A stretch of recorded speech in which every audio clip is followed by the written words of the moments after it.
C'est à laisser. En tout cas, pas de changement sur les OGM avec ou sans le CETA par rapport à la situation actuelle. C'est à prendre à long terme. C'est certain que le traité permettra aux entreprises canadiennes de vendre des OGM en Europe, c'est sûr. C'est à laisser.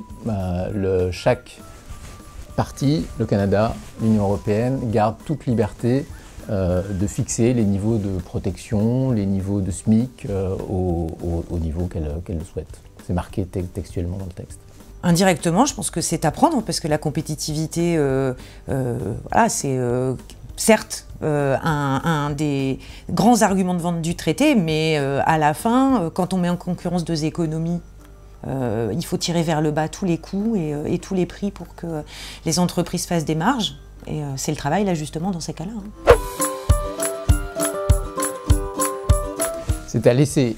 Les services publics peuvent être privatisés si les États membres, si le Canada souhaite privatiser, mais en tout cas, c'est certainement pas sous l'effet du CETA qu'il doit y avoir la moindre privatisation. C'est à prendre en partie. Ce que le traité dit, c'est qu'à partir du moment où un service n'est pas entièrement financé par l'argent public, il est susceptible d'être ouvert à la concurrence des entreprises canadiennes dès lors qu'il est ouvert à la concurrence des entreprises françaises. La possibilité de vraiment défendre ces services publics, elle est beaucoup plus restreinte que ce qu'on veut bien dire. Ouais. Alors là, c'est à laisser et c'est très important parce que c'est un sujet qui a suscité beaucoup d'inquiétudes, des inquiétudes qui sont parfaitement légitimes parce que personne n'a envie de ça. Et on a fait une réforme de ce système de tribunaux arbitraux pour mettre fin aux tribunaux arbitraux, pour lui substituer un autre système beaucoup plus protecteur du droit des États à légiférer, quelque chose de fondamental du point de vue de l'Union européenne. C'est à prendre, clairement. C'est un risque qui n'est pas qu'une hypothèse, ça existe déjà. Il y a des entreprises en Europe, des entreprises canadiennes qui attaquent des gouvernements européens aujourd'hui. Donc bien sûr que ça arrive.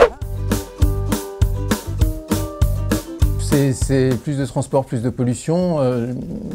Les transports qui font le plus de pollution, c'est les transports terrestres. Mais le transport maritime, lui, pollue considérablement moins que le transport terrestre. Et entre l'Europe et le Canada, c'est essentiellement du transport maritime. Alors ça, c'est à prendre. C'est une loi mathématique indépendamment du CETA. Plus de transport fret aérien ou fret maritime, c'est nécessairement plus d'émissions de gaz à effet de serre.